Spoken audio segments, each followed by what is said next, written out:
Class. Today we will see next disease condition in medical surgical nursing. The disease condition is emphysema. So in this PPT we will discuss about definition, causes, types, pathophysiology, clinical manifestation, mean sign and symptoms, complication, medical and nursing management. To emphysema. In emphysema, damage and abnormal distension of the air space beyond the terminal bronchi and obstruction of the wall of the alveoli. एम्पायसेमा मध्ये काय होतं, जे ब्रॉन्क्युलचे जे हे आहेत terminal point आहे तिथे डिस्टेन्शन होतं आणि ऑब्स्ट्रक्शन होतं कुठं, अल्व्हेओलामध्ये, म्हणजे अडथळा निर्माण होतो. There impaired carbon dioxide and oxygen exchange, त्याच्यामुळे कार्बन डायऑक्साईड CO2 आणि O2 एक्सचेंज मध्ये इम्पेअरमेंट होते. Result from obstruction of the wall of over distance alveoli, enlargement of air space, अल्व्हेओलामध्ये एनलार्जमेंट होतो एअर स्पेस आणि disturb by the recurrent infection पण होण्याचे chances असतात.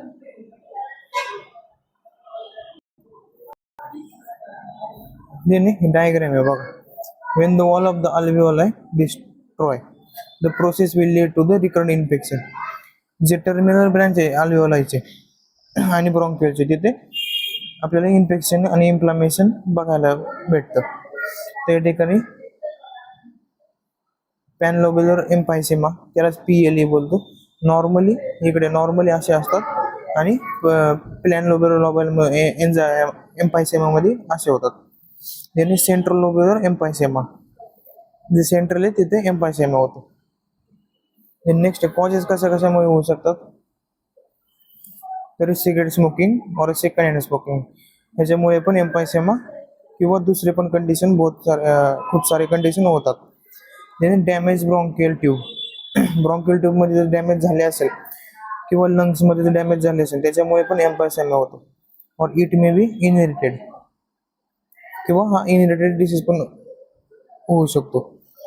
The breathing in air pollution और toxin air, breathing कसं, air pollution जर असेल, लाईक सपोज दिल्लीमध्ये खूप सारं एअर पोल्युशन असतं, त्या ठिकाणी आपल्याला एम्फायसेमाचे पेशंट मोठ्या प्रमाणात आढळतात आणि टॉक्सिक एअर आपण ब्रीथ केल्यामुळे पण एम्फायसेमा होतो. याने टाइप्स कुठले कुठले असतात, जसं की आपण डायग्राम मध्ये बघितलं, सेंट्रल लोबल, पॅनलोब्युलर आणि डिस्टल ॲक्नियर, त्यालाच आपण पॅरासेप्टल एम्फायसेमा म्हणतो, आणि इरेग्युलर एम्फायसेमा. नेक्स्ट आहे पॅथोफिजियोलॉजी. याची पॅथोफिजियोलॉजी कशी,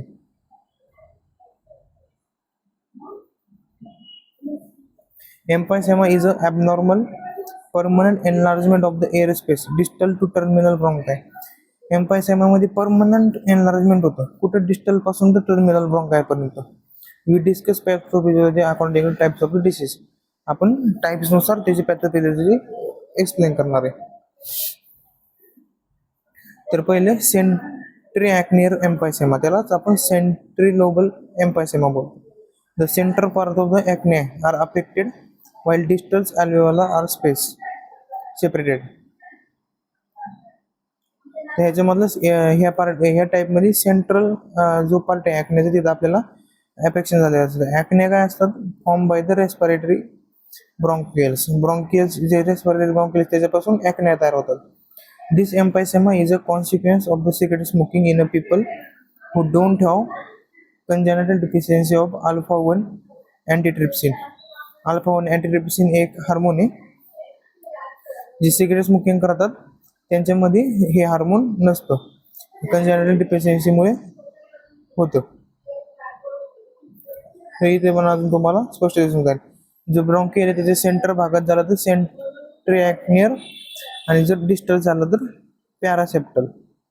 हे टाइप्स देणं पॅनलोब्युलर, पॅनलोब्युलर एम्फायसेमा.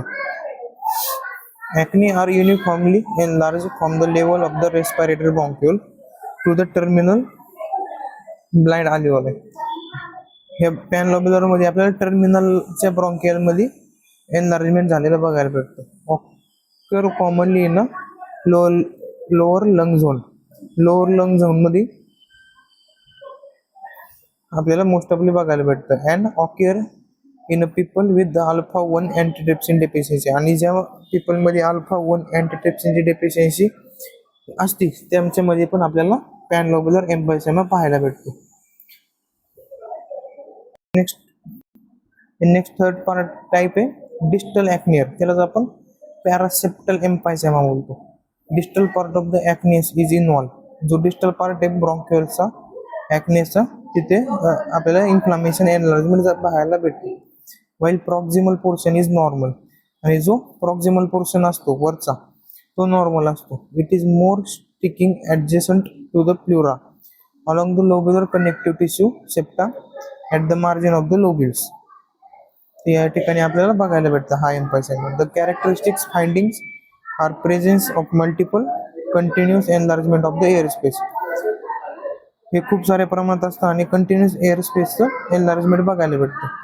The range in diameter from less than 0.5 mm to more than 2 cm. जे डायमीटर एनलार्जमेंटची जी लेंथ असते ती 0.5 mm टू 2 cm एवढी असते. देन नेक्स्ट आहे sometimes from the cyst like a structure called bullae. जे सिस्ट लाईक स्ट्रक्चर निर्माण होतं ह्या टाइप मध्ये त्याला आपण बुलाय बोलतो. देन नेक्स्ट आहे irregular emphysema. Mix and unclassical. हा ह्या वरील 3 टाइप पैकी होऊ शकतो किंवा unclassified. The acini regularly irregularly involve. जे ॲक्ने आहेत ब्रॉन्कियलचे रेस्पिरेटरी ब्रॉन्कियलचे इरेग्युलर इन्व्हॉल्व असतात आणि हे असिम्टमॅटिक असते. याचे कुठले सिम्पटम दिसत नाहीत. Usually as a complication of a TB, tuberculosis और other virus various chronic inflammatory disease. याचे कॉम्प्लिकेशन काय काय असू शकतात. TB असू शकतं किंवा क्रोनिक इन्फ्लामेटरी डिसीजेस असू शकतात. Then healthy lung tissue produce substance call alpha antitrypsin. जे लंग्स आहे त्याच्यामधून एक सबस्टन्स प्रोड्यूस होतो हेल्दी लंग मधून, त्यालाच म्हणतो आपण alpha antitrypsin. In response to infection neutrophils and macrophages. हे सेल्स आहेत फर्स्ट इयरला झालेले सेलमध्ये release protease enzyme, destructive enzyme बोलतो त्याला. The smoking reduce activity of the alpha antitrypsin and increase the activity of protease enzyme. Smoking केल्यामुळे alpha antitrypsin कमी होतं आणि वाढतं काय, प्रोटेज एन्झाईम वाढतं.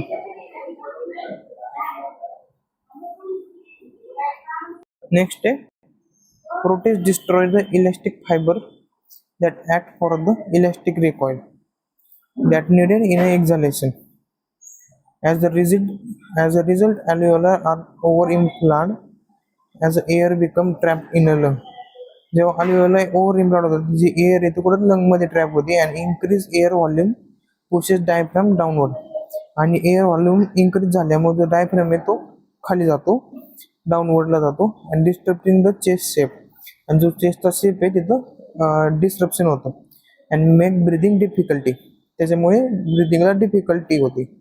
And finally, the result in a reduction lung tissue available to external respiration. आणि जे lung tissue आहेत एक्स्टर्नल रेस्पिरेशनचे ते रिड्यूस होतात. And put patient at risk for hypoxaemia and hypoxaemia. Hypoxaemia म्हणजे ब्लडमध्ये आणि हायपोक्झेमिया म्हणजे टिश्यूमध्ये ऑक्सिजन कमी होणे. Then pathogenesis of emphysema. Smoking और एअर पोल्युटंट और जेनेटिक प्रिडिस्पोजिशनमुळे होतं. त्याच्यामुळे काय होतं, oxidative stress increase the apoptosis and senescence. Apoptosis म्हणजे जे बॉडीतल्या अनावश्यक किंवा एजड सेल्स आहेत त्या डिस्ट्रॉय होणं म्हणजे प्रोग्राम डेथ सेल होणं. Then inflammatory cells release inflammatory mediator. Protease imbalance, त्याच्यामुळे अल्व्हिओलर वॉल मध्ये डिस्ट्रक्शन होतं. क्लिनिकल मॅनिफेस्टेशन मध्ये काय आहे, एसओबी, डिसेप्निया, कप बघायला भेटतो. डिफिकल्टी ब्रिदिंग, डिसेप्निया म्हणजे difficulty in breathing, cup difficulty breathing while excretion, underweight बघायला भेटतं. ज्याने बॅरल चेस्टची बॅरल शेपची होती. विजिंग बघायला भेटतं. मॉर्निंग हेडेक बघायला भेटतो. Difficulty sleeping, difficulty concentration and sputum production बघायला भेटतं. कॉम्प्लिकेशन काय काय असतात याचे, रेस्पिरेटरी इन्सफिशियन्सी किंवा फेल्युअर, न्यूमोनिया होऊ शकतो, न्यूमोथोरॅक्स होऊ शकतं, क्रोनिक ॲटलॅक्सिया होऊ शकतो, पल्मोनरी ॲट्रियल हायपरटेन्शन होऊ शकतं. त्यालाच आपण कॉर्पोलमध्ये बोलतो, that lead to right sided heart failure. याच्यामुळे काय होतं, कॉर्पोलमोनियामुळे राईट साइड जे हार्ट आहे तिथे फेल्युअर होतं. मेडिकल मॅनेजमेंटमध्ये काय, सिगरेट स्मोकिंग आपण अवॉइड करायला सांगतो किंवा बंद करायला सांगतो. ब्रॉन्कोडायलेटर ड्रग्स यूज करायला सांगतो. MDI म्हणजे मीटर डोस इनहेलर हे यूज करायला सांगतो. ऑक्सिजन थेरपी देतो. सर्जिकलमध्ये बुलेक्टोमी सांगतो किंवा लंग ट्रान्सप्लांटेशन करायला सांगतो. बुलेक्टोमी म्हणजे बुलेक्टोमीमध्ये आपण ज्या लंगमध्ये प्रॉब्लेम झालाय, तो लंगचा लार्ज पार्ट आहे, तो आपण सर्जिकल प्रोसिजर करून रिमूव्ह करतो. डिसीज एअरसेस त्यालाच आपण बुलॅ बोलतो.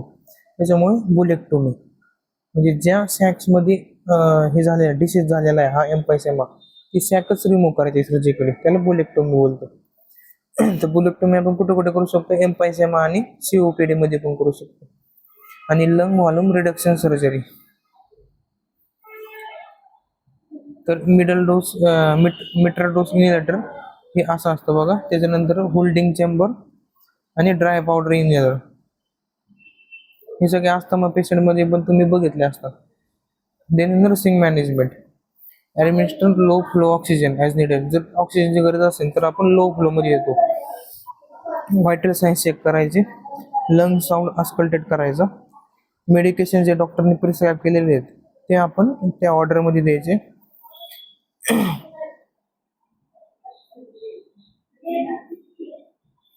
त्याने प्रोव्हाइड फाउलर्स पोझिशन, म्हणजे बेडला 90 डिग्रीमध्ये ठेवायचं, त्याला फाउलर्स पोझिशन बोलतो. त्याच्यामुळे पेशंटला ब्रिथिंग घेण्यास इझी होती.